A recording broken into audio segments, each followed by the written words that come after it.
what if, like, we have a lot of technical difficulties nowadays, like with sending an email or just like with the computers.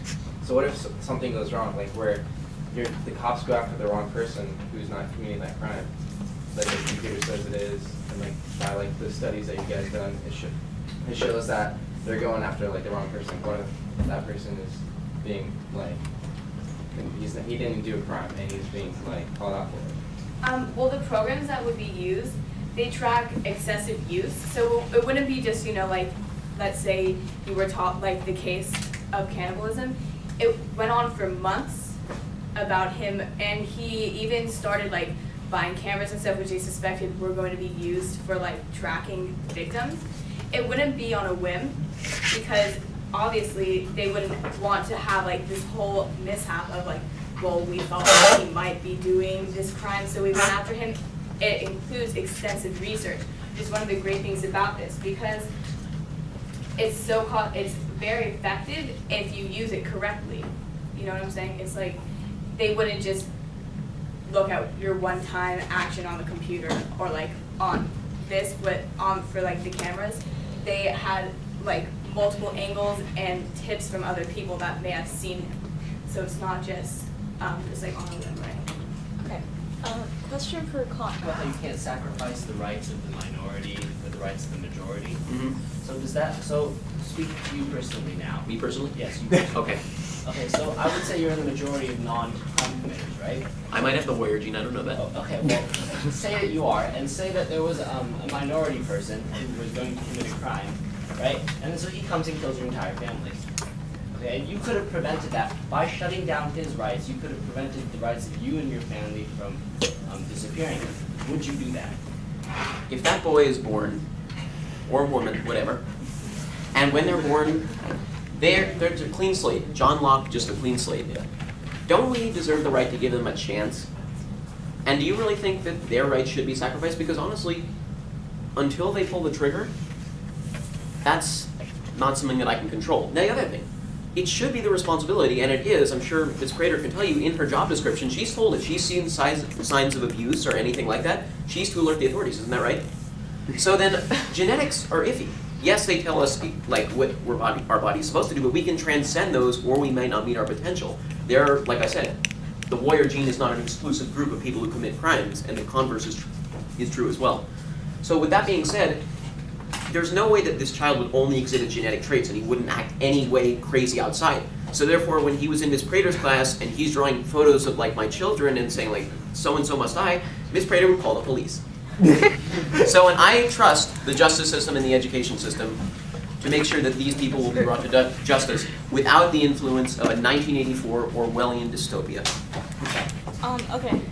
Question for Say there are people without the warrior gene who just they need to commit crime for necessity. Say they're poor and they need to rob a bank. How would this system stifle that sort of thing? So basically, we're not saying we're going to be able to completely eliminate crime, but by using a program like this, we would be able to drastically decrease it. And so isn't that better to decrease it than to keep it at the same numbers? Does that answer your question? Okay, now question for Con. In the debate, you guys discussed the nature of the trigger. So the trigger comes from the nurturing of the parent, not necessarily the gene that doesn't like create the evil person. So do you think that maybe instead of punishing or like having the like illegal or like punishing the bad people, is it like important to punish the parents too, or the people who are nurturing them in the bad direction? Well, there's so many factors you can get to lead to personality. So a lot of it is genes, sure. But even the upbringing may not even be the fault of the parents.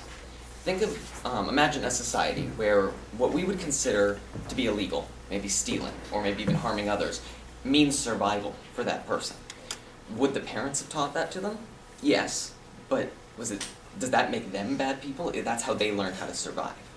So, I mean, it depends on how far back you want to go. So who deserves the punishment? I'm not sure, but it is something that does need to be stopped at some point.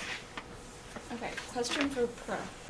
So you stated earlier that like they spend a lot of money on crime, and you said there's a lot of research involved in this, like so that they don't just go on a limb.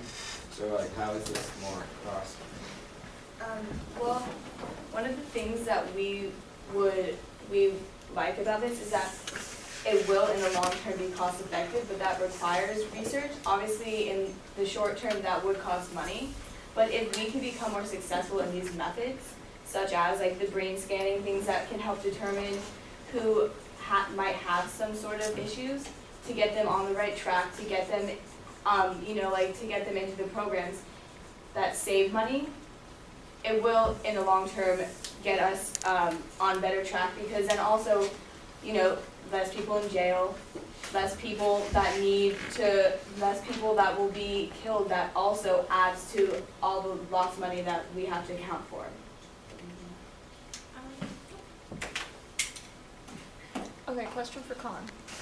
You guys said that, like you said, this, something should be done, but like, not specifically that. Do you guys have another idea you think would be better in the long run? With regard to genetics, or? With regard to like crime, because like through their numbers they prove that there's obviously a problem with people dying and being killed. Do you think that there should be that, or do you think we should just let it happen and deal with it as it comes? Well, crime of any sort is an inevitability, but it can be cut down. And the way to cut down on it is not through preemptive genetic strikes, like, oh, this person's definitely going to act like this because of genetics. And as I said earlier, something that we could do are things like, if people are exhibiting these violent tendencies like overtly and not just through something that's inside their body, then yes, we should set these people aside, maybe have them have some counseling or something. But to have that just solely based off genetic makeup, that makes no sense. That's almost as worse as almost as bad as castrating horses, because they're not going to be as good in a race. You have to give them a chance. You have to see if they're going to be good in the race first, because we're humans. And the justice system has existed since before the ability to track genetics. And so maybe it's not, and it has gotten better, so maybe it's not at its full potential yet. And before we go into invading people's rights to privacy or anything like that, we should see if we can improve on what has worked so far. You're talking about getting tested, having people go and get tested for genes, but how would you monitor getting people tested for the gene? Because the people that do exhibit bad behavior most likely would not go tested to see if they're the warrior gene. So we're imagining a place where, as a child you would be tested, and obviously I think as a parent you would probably want to get your child tested because you want to prevent your child from serving, life in prison or whatever. Currently there's over 70 13 and 14-year-olds serving life in prison. Would you want your kid to be that kid? And so it wouldn't be required, but you would be able to go and you would be able to see, and then you can take preventative measures. You aren't required to, but by taking the preventative measures, you can help to decrease the amount of crime. Okay. As a moral obligation. Question for Colin. So you talk a lot about fairness, and so my question to you is, and you said just now, until they pull What do you that mean? trigger, both of you, Okay. any of you, okay, whoever talked about fairness. So you say when you pull that trigger, then until you pull that trigger, right? But by the time you pull the trigger, you've already taken the right of somebody else to life. Is that fair? Well, the thing is though, like I said before, we're not necessarily waiting to pull the trigger, maybe I said that, but what I really mean is that we're waiting for them to exhibit some sort of violent tendency. For instance, James Holmes, the guy who shot up the theater in Aurora, Colorado last summer, he sent countless letters to the psychologist at the University of Boulder in Colorado, or whatever the university was in Colorado, and these letters went ignored. They just completely ignored them. John Hinckley wrote letters to Jodie Foster saying, oh, I want to be like you, and all this, and we never did anything about that. So it's really a matter of everyone just looking out for each other after these tendencies are observed. We can't have these preemptive genetic strikes, because what if I had the warrior gene? I wouldn't be in front of you presenting this debate. I'd be in some group home singing my alphabet right now, maybe. I don't know if that's the full extent. I don't know if that's the full extent of things. But what I'm saying is that that's obviously what happens. When you're separate from a person, you become inferior, because that's what happens when you have a situation where the minority is separated. It's like segregation with race, females, whatnot. Question from Coast Side. Are there any alternatives to brain scanning? other technologies are cheaper or? Do brain scanning? Yeah. I mean, honestly, you have the brain scanning, you have the genetic testing, but I mean, there's not many like other ways to tell. So, I mean, looking at the resolution, you know, you kind of take away from it, like, any tactics or scientific methods or technologies. So, they talked about stuff such as, like, meditation. Are you saying that something, say, like, maybe enforced meditation upon a community is against the Constitution if it were to lower the crime rate? The only problem is, and I don't even like this phrase as an argument, but the slippery slope argument, and that it is a problem to mandate behavior and actions. If you want to make the comparison with, say, sports teams, sure, you have to go to practice, or you don't have to be on the sports team. That's a trade that is obviously you take the practice if that's what you want to do. But if the other choice is like you want to be in the country or do a certain action, it's just a little more escalated, I think.